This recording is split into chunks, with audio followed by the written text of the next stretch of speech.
G'day every month. G'day every month. G'day folks, this afternoon I'm out on a bit of a road trip with both of my daughters, and of course I've got the fishing rod in the back just in case I come across a really nice looking bit of water like this. G'day everyone, today I'm going trout fishing in a small overgrown little creek down there.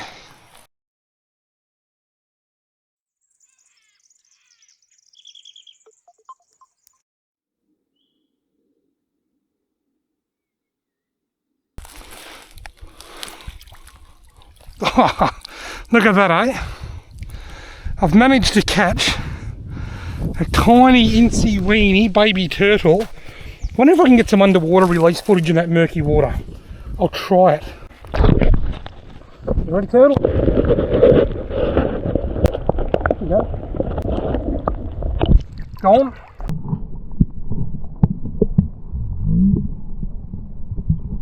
Last time I checked this I saw a black beetle.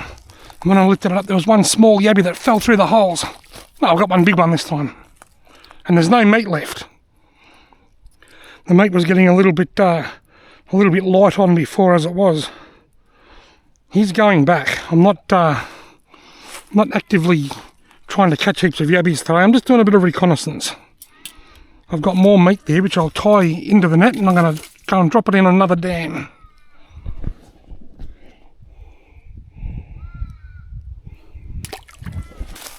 I reckon this is going to have a couple of big yabbies in it.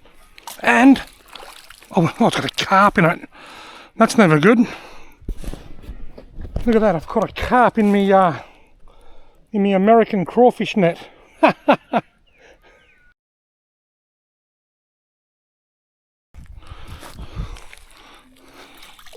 It's heavy, oh, that's why. You stupid thing. Off you go. Didn't even have to touch him. If there's turtles in here, surely there's got to be yabbies in here too. Surely that's not the same turtle that I caught in here before. It's the same size. This place is turtle central. Let's go. Off you go. Pull your head in. G'day everyone. The other day I stumbled across this little waterway and I reckon it might be worth putting a yabby net in. Now when it comes to good looking yabbying spots, this ticks one very important box, and that's the water colour. It is putrid. When the water is really dirty like this, often it can mean that it's really shallow and the birds are walking around in it, or it could be full of carp, or it could be full of yabbies. I like really dirty water when I'm yabbying. So what I'm going to do, I'm going to put a couple of nets in here now, then come back either later on tonight or tomorrow and check them. Right, now I'm going to be using these collapsible bait traps, and I'm going to bait them up with cat food. I've got two different flavoured ones. Tuna, salmon and chicken, and tuna and chicken liver. Sounds good. They should put a big yabby on the front there instead of a cat.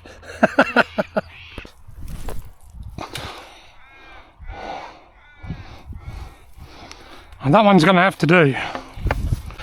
Well, I've moved up the other end of the swamp here a little bit. Put a bit of water in the net to make it heavy. This doesn't even look as deep as where I am. About the same. Well, that'll have to do. Hopefully no one sees the net. Righto folks, welcome back to Snakeville. It's the next day and I'm about to check these nets. I don't know what to expect. This could go either way.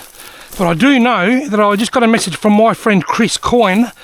He had a couple of yabby nets in last night and he only caught one yabby. So I've only got to catch two to beat Coyne. And it's not looking like I'm going to do that. Yes, I've got one.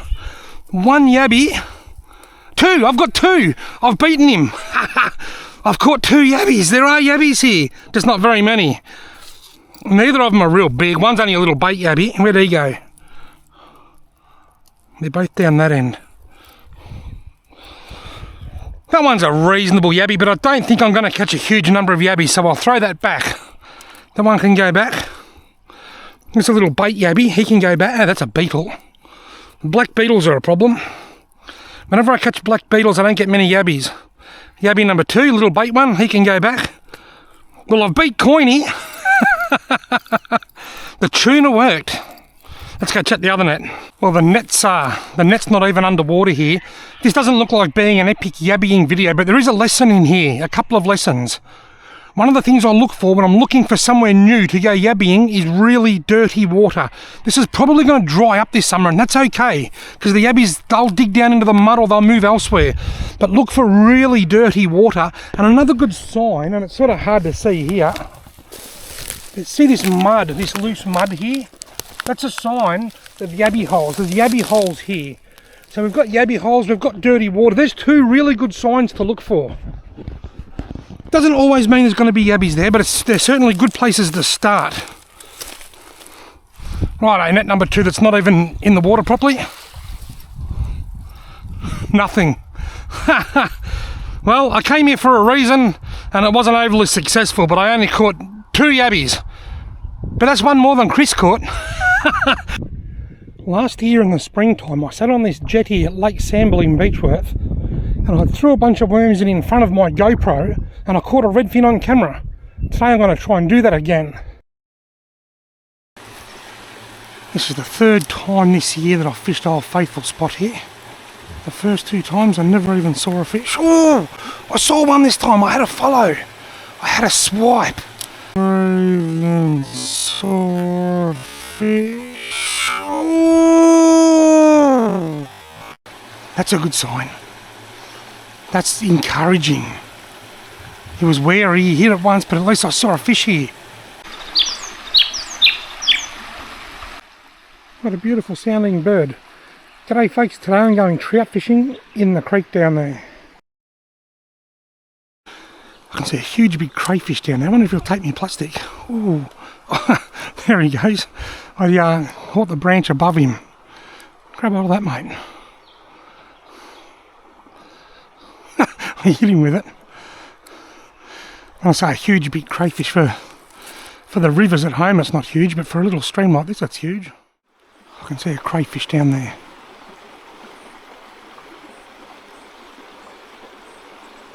I must have touched him because he moved.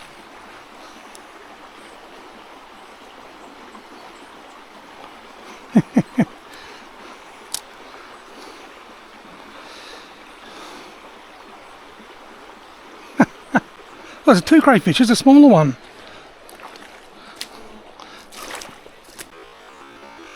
There's 2 crayfish, there's a smaller one.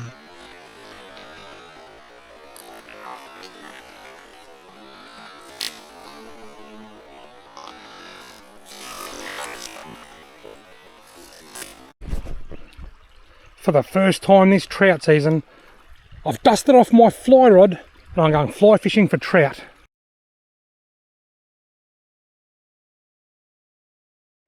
I can see a trout feeding. He's rising and he's feeding.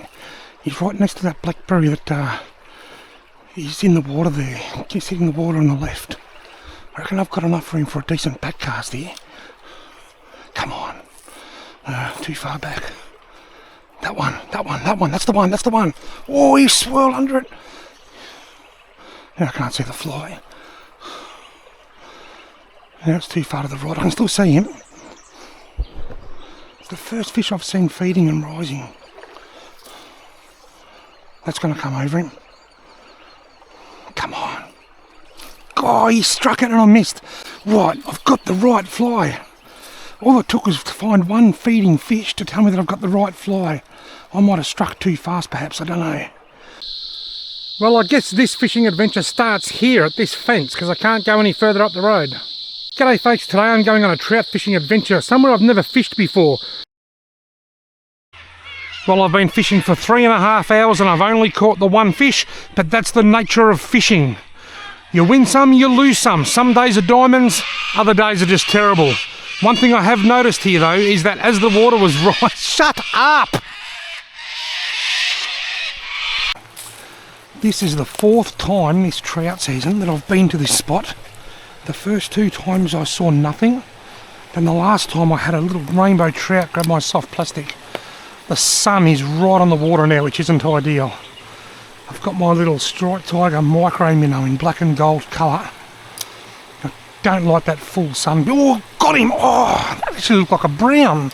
don't like that full sun. Oh, got him! Oh, that looks like a brown. Could be wrong, but it looks a bit more like a brown, that one. Well, that's twice. Oh, a little one come out. 2 fish. Right, first time I came here I saw no fish. Second time I came here I saw no fish. Third time I came here I saw 1 fish. And this time I've seen 2 fish. Oh, that's twice. Oh, little one come out. 2 fish. The first one was bigger, actually. It looked more like a brown trout.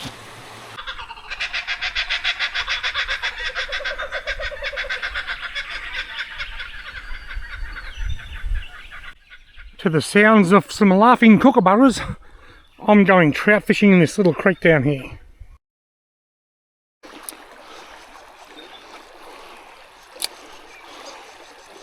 There's a grey fantail. Oh, there he goes. Oh, oh, you come to say good day, mate.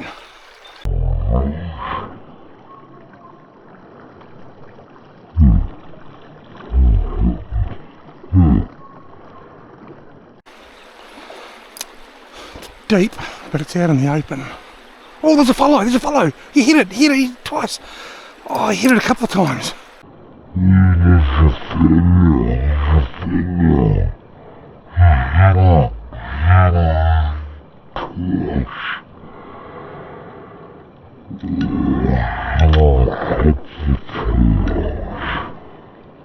That's my legs that you can see at the top of the screen. Holly's down a steep bank and there's a big old wombat hole, and she wanted to stick the GoPro on the selfie stick as far up the hole as she could, and she actually crawled into the hole a bit.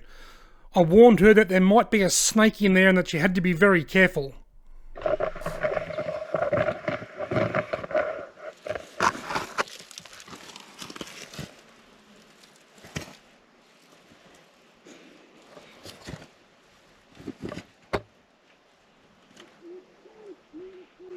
Stop it! You dickhead!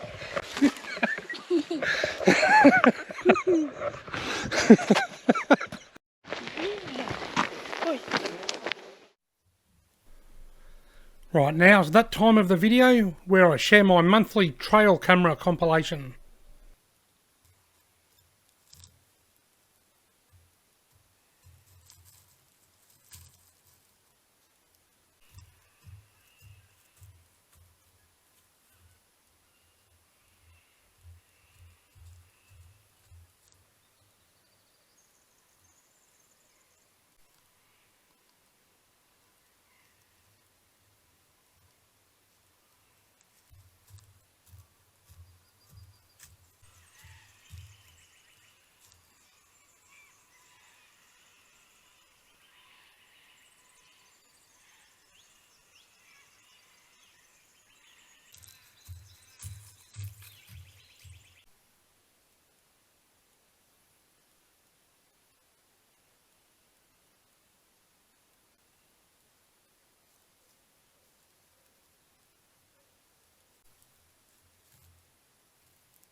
I don't think this was a very good spot for a trail camera. It was so windy that I filled my memory card up with videos because it thought the rocks and the trees were moving, but it was just the camera that was moving.